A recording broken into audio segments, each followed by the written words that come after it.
Монгол улсын оюутлогоос авах ашиг 2037 онд биш 10 жилээр наашлах ийм боломж байгаа.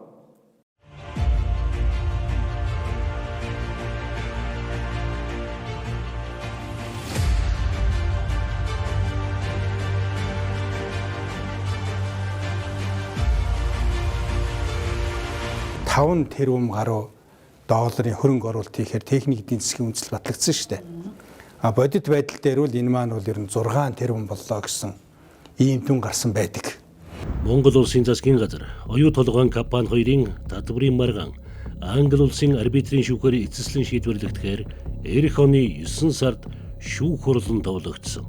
Оюу толгой одоо улс төрийн засгийн эсвэл одоо юу гэдгийг парламентын асуудал биш ээ. Энэ Дубайн хэлцээрээр хөнгөлөгдсөн энэ татварууд нь Монгол улсын үндсэн хууль зөрчиж байна. Монгол улсын үндсэн хуулиар бол татвар тогтоох, одоо хувь хэмжээг нь тогтоох, үүсгэх, өөрчлөх, хөнгөлөлт чөлөөлөлт олгох энэ эрх нь бол улсын хурлын онцгой бүр эрхэд байдаг. Гэтэл засгийн газрын хэлцээрээр Дубайн хэлцээрээр тухайлбал татврын асуудлыг хөндөсөн нь буруу байна гэж үзэж үндсэндээ энэ Дубайн хэлцээртэй холбоотой татврын хөнгөлөлт чөлөөлтүүдийн асуудлуудыг үгүйсгэж энэтэй холбоотойгоор Монгол улсын засгийн газар болон хөрөнгө оруулагч талын хооронд Дубайн хэлцээртэй холбоотой маргааны асуудлыг үүсгэсэн. Засгийн газрын хувьд оюу толгойтой холбоотой ажлын хэсэг байгуулан хэлэлцээрийн ширээний ард сууцны үр дүнд Монгол улсын талд оногдоод байсан үр төлбөрүүдийг тэглүүлж чадсан. Хэлэлцээрийн эхний үр дүн 2021 оны 12 сард гарсан 2.3 тэрбум Америк долларын үр хоримтлагдаад байсан. Энэ үрийг бүрэн тэглэсэн. Оюу толгой төслийн Монгол улсын засгийн газрын эзэмшлийн 34% ноолох 2.3 тэрбум $, үрийг 100% тэглэж байна. Яг одоогийн нөхцөл байдлын хувьд Монгол улс оюу толгойгоос татвар хэлбэрээр 2009 оноос 2023 он хүртэлх хугацаанд Монгол улсын татврын албанд татврын хууль тогтоомжийн дагуу төвлөрүүлсэн татврын орлого нь 2023 оны жилийн эцсийн байдлаар 5.4 их найт төгрөг болсон байна. Энэний 4 их найт төгрөгийг нь улсын төсөвд татан төвлөрүүлсэн бол 1.4 их найдыг нь орон нутгийн төсөвд татан төвлөрүүлсэн байдаг. Дубайн гэрээг байгуулснаар Монгол улсын авах ёстой ноогдол ашигын хугацааг нь хойшлуулаад зогсохгүй. Зүгээр л Рио Тинто өөрийнх нь гаргасан үйлдвэр барих зардлан зээл хэмээн ойлгуулж тухайн зээлийнхэн тодорхой хувийг нь 34% эзэмшиж байгаа Монгол улсын засгийн газарт наадаг. Алдарт Дубайн гэрээг байгуулснаар бид хэрхэн хохиров. Энэ Дубай гээд эдийн засгийн бизнесийн хүчирхэг төв болсон газраас далдуурхаан бүтээн байгуулалт эхлүүлэх том шийдвэрээ гаргалаа. Далдуурхаан бүтээн байгуулалтанд нийтдээ 6 тэрбум Америк долларын хөрөнгө оруулалт бол орно. Хөрөнгийн болон үйл ажиллагааны зардлын 3%-ийг менежментийн үйлчлэгийн төлбөр болгож авна гэж заачсан. Өнөөдрийн байдлаар энэ дүн $1 тэрбум менежментийн үйлчлэгийн төлбөр хэлбэрээр авцсан байна. За хөрөнгө оруулалтын гэрээнд заагдсанаар энэ менежментийн үйл ажиллагааны төлбөрөөр шилжүүлэхдээ 20%-ийг нь 20%-аар тооцож татвар төлнө гэж заачсан. Яг энэ татврын дүнгээр нь манай татврын алба 515 тэрбум төгрөгийн акт тавьчихад байгаа. Дубайн гэрээ дээр яаж өөрчилсөн бэ гэхлээр менежментийн үйл ажиллагааны төлбөрийг стратегийн үйл ажиллагааны төлбөр гэж оруулаад татвар төлөхгүй гэд ийм заалт оруулаад ирчихсэн. Тийм учраас Дубайн гэрээ байгуулагдсан цагаас хойш менежментийн үйл ажиллагааны төлбөр дээр байдаг нөгөө хөрөнгө оруулалтын гэрээн дээр байсан 20% татвараа төлөхгүй явж ирсэн. Энийг бол татврын алба хүлээн зөвшөөрөхгүй. Та сайхан хардах хэрэгтэй. Гэхдээ ийм байх юм бол би бол өөрөө хуулийнхаа өмнө хариуцлага хүлээх бэлэн байна. Хөрөнгө оруулалтын гэрээн дээр заахтаа одоо гарч байгаа бүх бүтээгдэхүүн дээр амжилт малтмлын нөөц ашигсны төлбөрийг төлнө гэж заачсан баг.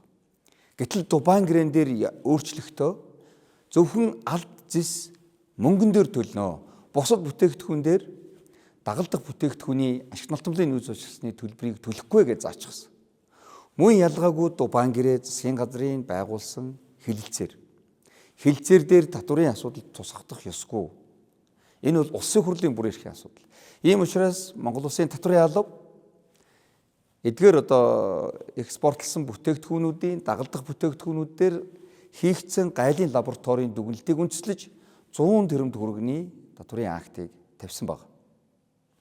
Сайхан бэлэг иргэншил хүсээд гадаадын хуулийн компанид хандсан. За энэ манай энд байгаа элчин сайдын яамд мэдгдсэн байлээ.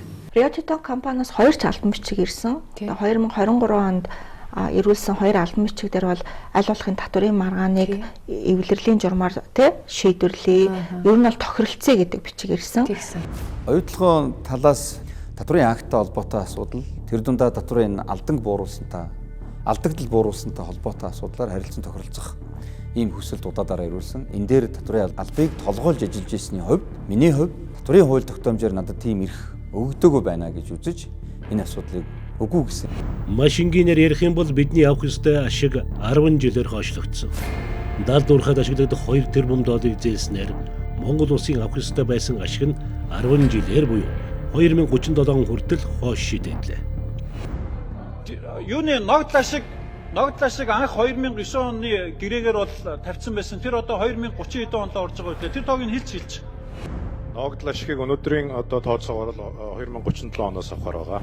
13.8 их нийт төгрөгтэй тэнцэх хэмжээний зөрчлийг илрүүлсэн. Үүний 6.2 их нийт төгрөгтэй тэнцэх зөрчлөөр алдагдлыг бууруулах.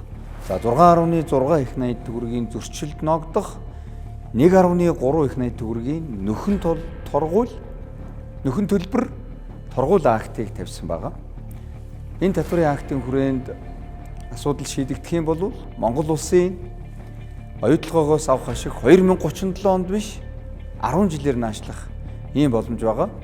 Тийм ээ, Монгол улсын татврын байгууллагын санхүүгийн тайланд нь хийсэн зөрчлүүдийн хүрээнд илэрсэн 6 орчим их найд төгрөгийнхээ алдагдлыг бууруулж татврын маргаантай холбоотой 6 орчим их найдыг шийдвэрлэж чадах юм бол монголчууд оюу толгоогоос 1 жилийн дараагаас ч ашиг хүртэх бүрэн боломжтой.